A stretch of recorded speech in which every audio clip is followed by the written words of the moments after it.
my name is Aida Smira binti Musridin. So we are from JBA1144A. Hi, my name is Aida Patini. Hi, my name is Aina Mardia binti Asmi. Hi, my name is Adira binti Rahmidi.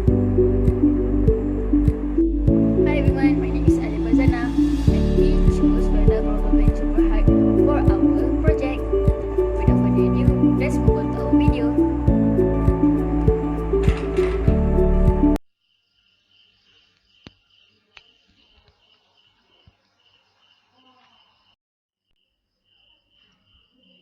FGV operate in more than 10 countries across Asia, the Middle East, North America and Europe.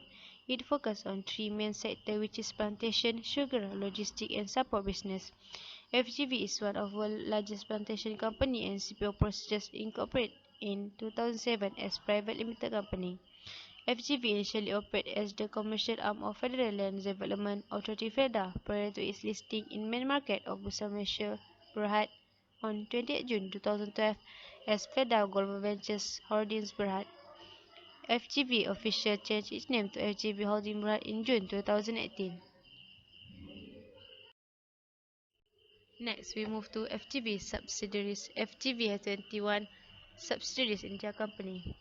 First is FGV Agri Service, FGV Bulkers, FGV Capital, FGV Downstream, FGV Fertilizer, FGV Grains Terminal, FGV Kalimantan Sdn Berhad, FGV Kernel Products Sdn Berhad, FGV Marketing Service Sdn Berhad, FGV Palm Industry, FGV Plantation Malaysia, FGV R&D, FGV Refineries, FGV Research, FGV Rubber Industry, FGV Security Service, FGV Share Service Center, FGV Sugar Sdn Berhad, FGV Transport Service, FGV Pro Data Service, and FGV Plantation Sdn Berhad. Next, we move to FGV Board of Directors. We start with Datuk Wira Azhar Abdul Hamid, Chairman Non-Independent Non-Executive Director, Encik Muhammad Hassan Ahmad, Non-Independent Non-Executive Director, Datuk Osman Haji Omar, Non-Independent Non-Executive Director, Datuk Yusli Muhammad Yusof, representing Minority Shareholder and Public, Senior Independent Non-Executive Director, Datuk Muhammad Sufian Awang, Independent Non-Executive Director, Datuk Dr. Salmi Ahmad, Independent Non-Executive Director, Dr. Muhammad Nazid B. Ali Tambi, Independent Non-Executive Director, Datuk Muhammad Anwar Yahya, Independent Non-Executive Director, Dr. Nesa Durai Kaliniti, Independent Non-Executive Director, and the last one is Datin Ho Lai Ping. Next, we move to comparative analysis. It shows a comparative performance between KLCI and FGV. The black line is representing as FTSE BMKLCI, while the orange line is represent FGV price. This comparison is done by determining whether FGV is outperforming, underperforming, or at the same level with FTSE BMKLCI performance. In early 2018 January until the end of December 2018, the figure showed that FGV was underperforming level. It showed when the orange line FGV is below the black line, which is FTSE BMKLCI line. It indicates that FTSE BMKLCI and FGV have negative correlation between them, even though the price move parallel, where FGV have higher beta compared to FTSE BMKLCI. Okay, now let's proceed with analysis of financial statement. Okay, the first analysis is asset structure of FGV. There are two types of asset, which is current asset and non-current asset. Okay, let's start with current asset first. For current asset in 2014, which is 7,215,566,000, and then for 2015, it is 7,201,685,000. For 2016, 7,091,177,000. For 2017, 6,345,497,000. And the last one for 2018, the current asset is 5,251,000,000 million and 598,000. Based on the figure shown, we can clearly see that 2014 have the highest current asset record in the previous 5 years. Meanwhile, 2018 was recorded as the lowest current asset that FGV have. And then let's continue with non-current asset. For 2014, FGV have 13,471,241,000 of non-current asset.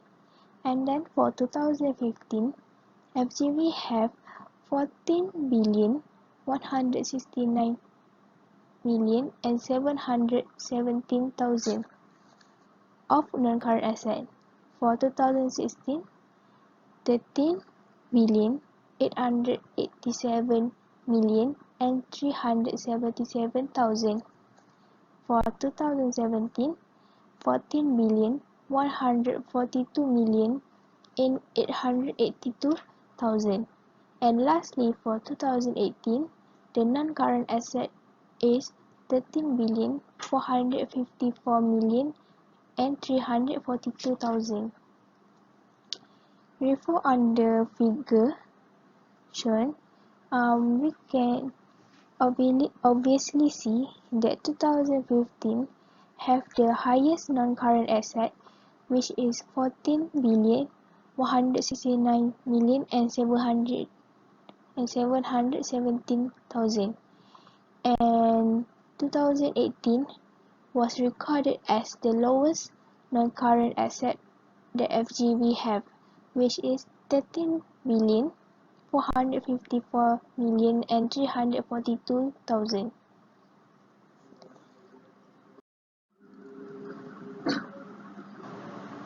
And then we will continue with debt structure.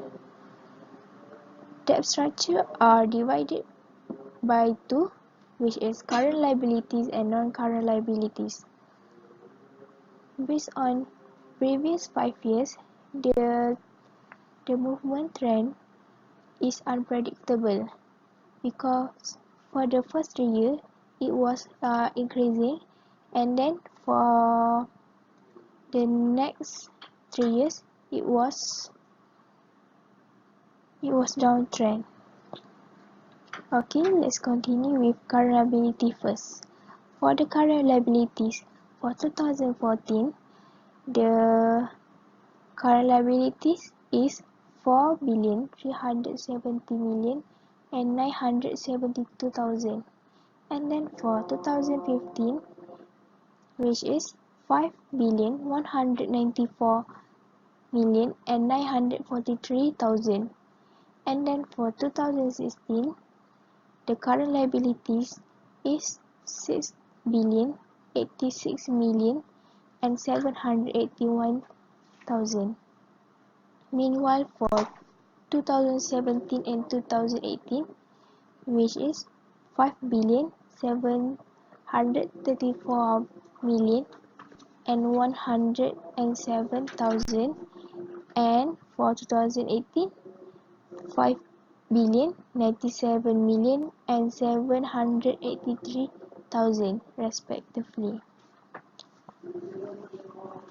Based on the figure, 2014 was recorded as the lowest current liabilities that FGV have, and 2016 was the highest current liabilities that the FGV have, which means the lower the current liabilities, the good company is. And then we will continue with non-current liabilities.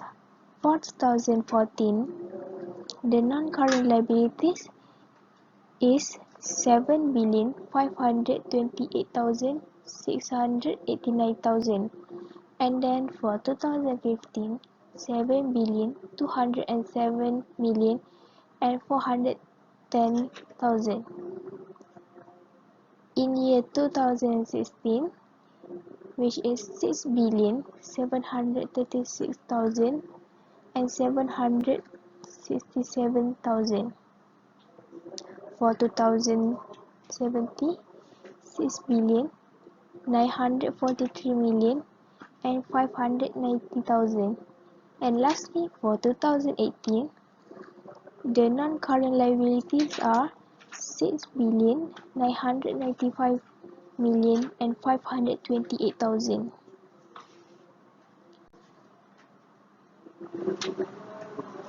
2016 was recorded as the lowest non-current liabilities that FGV have, and 2014 was recorded as the highest non-current liabilities that FGV have. In conclusion, we can see that 2016 was the highest record of debt structure the FGV have. Okay, now let's continue with equity. The equity trend movement for FGV for the past 5 years, the trend movement is unpredictable too.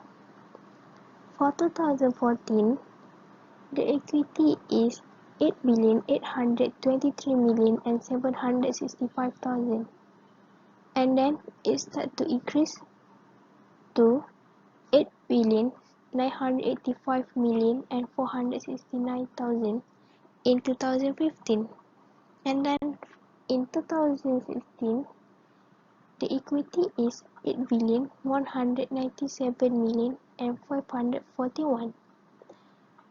For 2017, it decreased to 7,860,443,000. And lastly, for 2018, it decreased rapidly to 6,660,473,000. Based on the figure shown, we can clearly see that 2015 was recorded as the highest equity, and 2018 was recorded as the lowest equity compared to the other years. Okay, next one is revenue. For revenue, in 2014, the revenue is 16,369,273,000, and then it started to fall to 15,558,769,000. And for 2016, it started to rise rapidly to 17,241,275,000, and then it started to decrease a little bit in 2017 to 16,939,704,000. And lastly, for 2018, it started to decrease rapidly to 13,464,480,000. From the figure, we can obviously see that in 2016, it was recorded as the highest revenue that the company have earned, which is 17,241,275,000. And 2018 was recorded as the lowest revenue, which is 13,454,480,000 revenue. Okay, the next one is operating expenses. The operating expenses in 2014, it was 1,311,180,000, and then it started to rise in 2015 to 1,414,927,000. And then in 2016, it started to fall a little bit to 1,257,656,000.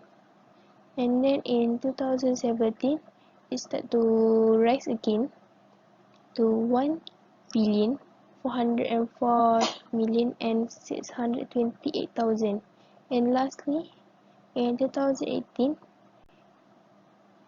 it increased rapidly to to 2,088,283,000.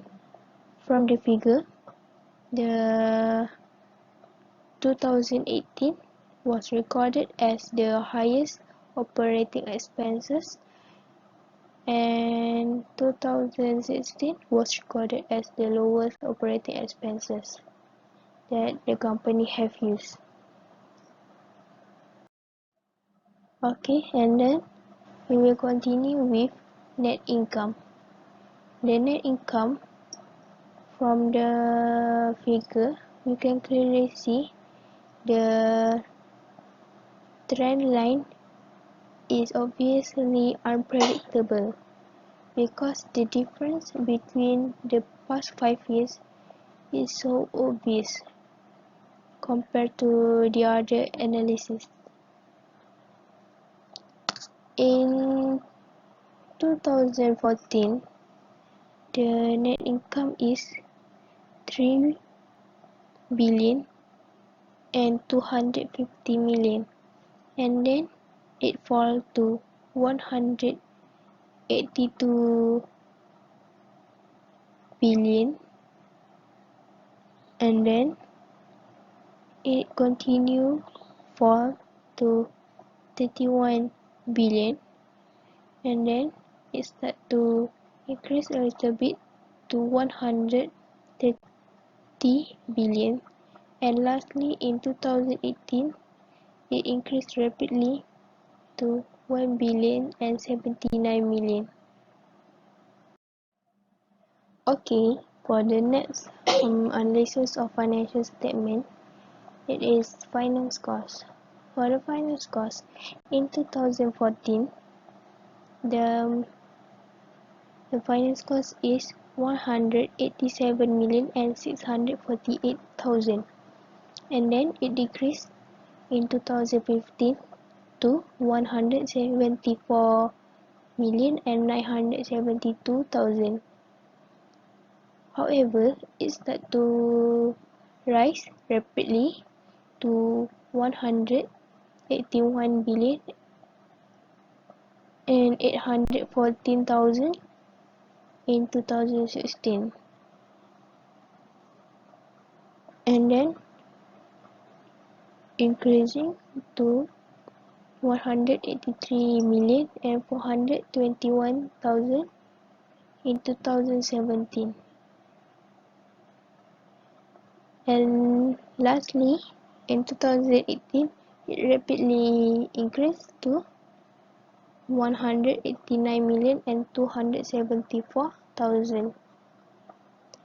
From the figure, 2015 was recorded as the lowest finance cost compared to the other years. Meanwhile, 2018 was recorded as the highest finance cost.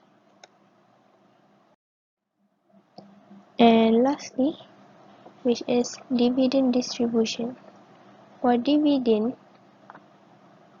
for 2014, the dividend is 583 million and 704,000. However, the dividend start to fall rapidly in 2015, which is 218 million and 881,000, and then keep decreasing to 72 million and 693,000 in 2016, and then it rise in 2017 to 218 million and 8,890,000 in 2070. However, there's no dividend distribution in 2018. Based on the figure of dividend distribution, in 2014 was recorded as the highest dividend distribution.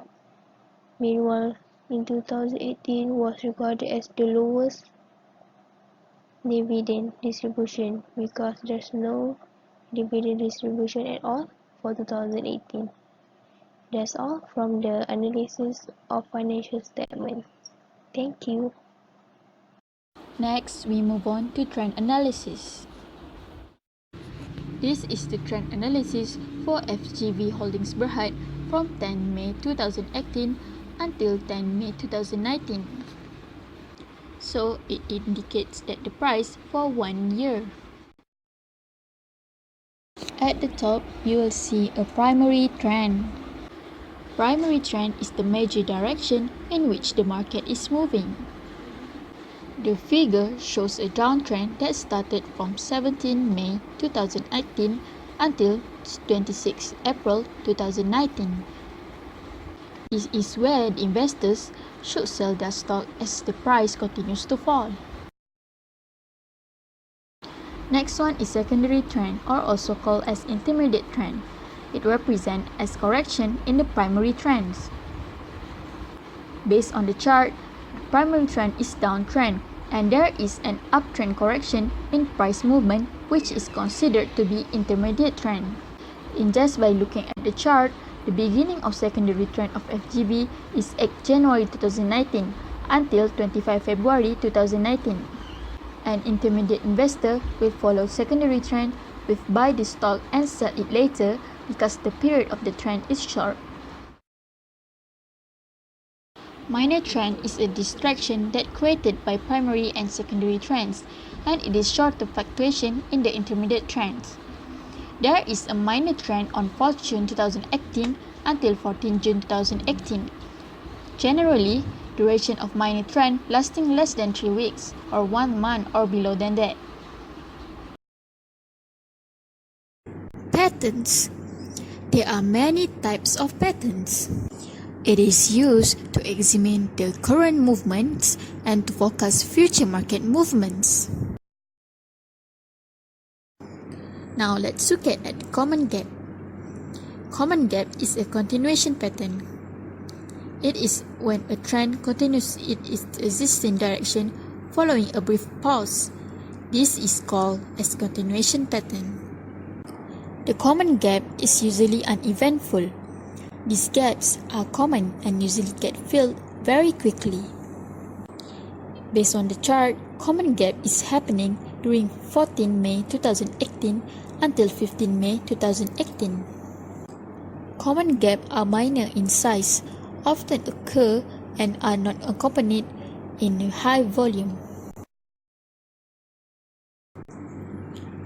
Next one is runaway gap. It is also called as measuring gap. A runaway gap is found around the middle of a trend, usually after the price has already made a strong move. Based on the chart, the runaway gap is identified in a period of 10 October 2018 until 11 October 2018. It is a sign that the current trend will continue as it indicates continued. The bearish rectangle for FGV is a continuation pattern that forms as a trading range during a pause in the trend. The pattern is easily identified by two comparable high and two comparable low. In this figure, rectangle is happening during 3rd September 2018 and 13 September 2018. In volume, the rectangle is supported by high number of volume in 13 November. And now you'll see the exhaustion gap. It is the last gap that formed at the end of the trend, and it is a sign that the trend is about to reverse. In this period, the trend is reversed from bearish to bullish. The gap started in the period of 30 November 2019 until 3 December 2019. As the exhaustion gap signals a trend reversal, the gap is expected to fill very quickly. Once the price will fill the gaps, the pattern is considered to be complete and signals that the trend. The bullish pattern. It is a small symmetrical triangle that begins wide and converges as the pattern matures like a sine. It is a short-term pattern that can last from 1 to 12 weeks. Ideally, this pattern will form between 1 and 4 weeks. The pattern is formed from a period of 2 weeks, 24 January 2019 until 7 February 2019. However, the double top pattern is found at the peaks, an upward trend, and it is a clear signal that the buyers are losing interest. It shows that the trend is about to reverse from bearish to bullish. Upon completion of this pattern, the trend is considered to be reversed and the security is expected to move lower.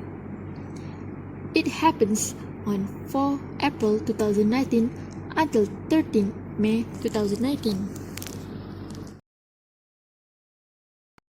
Next, move to the technical overlay. What is the technical overlay? Technical overlay is the line indicators that use in assume the signal either to enter or to exit the market, buy or sell the stock and bullish or bearish position by looking at the price, flow, trends, and volatility and momentum. This indicator helps trader or market analysts to make accurate decisions at the right time, measure the actual price movement, and confirm the quality of chart pattern. All overlay and indicator respect the periodicity of the main price chart. There are two primary types of indicator. The first one is leading indicator. Leading indicator is preceding price movement by trying to predict the future. Since the indicator can help in identify breakout and breakdown, it is helpful during non-trending price movement and sideways period. The second one is lagging indicator. Lagging indicator is follow the price movement, which is act as confirmation tools in confirming the trend that can be used during trending period. Three indicators that under leading indicator. The first one is stochastic oscillator. Second one is William R. And the last one is rate of change. Two indicators that under lagging indicator. The first one is simple moving average, SMA, and the last one is moving average convergence divergence, which is Now let's move to MACD. technical indicator. Technical indicator is a series of data points derived from a formalized price data of security. Price data is a combination of open, close, high, and low over a period of time. There are two types of indicator construction. The first one is bounded within a range, and the second one is non-bounded within a range. Bounded within a range is called oscillator and have range, usually 0 to 100. Non-bounded within a range is in form of buy-sell signal along with displaying strength or weakness. There are three functions of indicator which are to alert, to confirm, and to predict. An indicator can act as an alert to study price action a little more closely. If momentum is warning, it may be a signal to watch for a break of support, or if there is a large positive divergence building, it may serve as an alert to watch for a resistance breakout. For the second function, which is to confirm, the indicator can be used to confirm other technical analysis tools. If there is a breakout on the price chart, a corresponding moving average crossover could serve to confirm the breakout. The last function of indicator is to predict. Some investors use indicators to predict the direction of future price. There are few type of indicator. The first one is moving average, convergence, divergence, or well known as MACD. The second one is relative strength index, RSI. The third one is stochastic. The fourth one is Williams percent R. And the last one is unbalanced volume. For moving average convergence divergence MACD, the buy signal is seen at the middle of May 2018, early of July, and at the middle of December 2018. Buy signal occurs when the MACD line crossover signal line. The signal is seen at the middle of May 2018, early of July 2018, middle of November 2018, and at the end of February 2019. This happened because MACD line is crossing below the signal line. As at the middle of December 2018, the MACD line is crossing over the signal line, and the histogram are also high indicates bull signal. For existing investor, it is recommended to buy the stock, and for the potential investor, they are also recommended to enter the market at this time. Strength index RSI, based on the chart, the buy signal is seen at the mid of July 2018 and at the mid of February 2019. RSI indicator indicates buy signal when RSI line is below the oversold line. For the sell signal, it occurs at the early June 2018, mid of January 2019, and mid of February. The RSI line is above the overbought area, then moves down and crosses below the overbought line. As at 10 May 2019, it is recommending to existing investors to hold the stock because the price is currently not crossed over the 70% line and 30% line. For potential investor, they are recommended to hold a decision to buy. For stochastic, based on the chart, the buy signal is seen at the mid of June 2018, end of August 2018, and at the early November 2018. This happened because the stochastic percent K line crossed over above percent D line in oversold area. The sell signal happened at the end of July 2018, mid of January 2019, and mid of February 2019. This happened because the stochastic percent K line crossed over below percent D line in overbought area. As at 10 May 2019, it is recommending to existing investors to hold their stock, and for the potential investor, they are recommend to hold a decision to buy.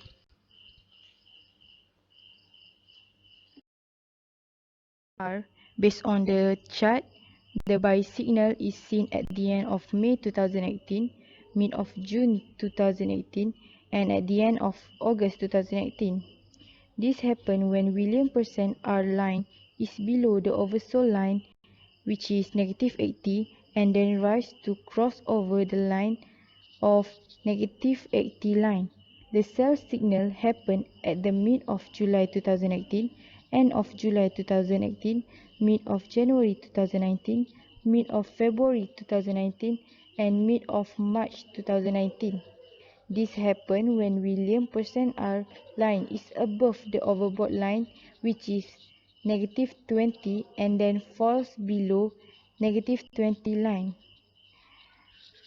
As at 10 May 2019, it is recommending for existing investors to hold the stock as it no clearer signal, which is no crossover. For potential investor, they are recommending to hold a decision to buy. And the last technical indicator is on balance volume, OBV. Based on the chart, a bullish divergence forming in mid of January. A rising OBV reflects positive volume pressure that can lead to higher price. So this is signal for buying.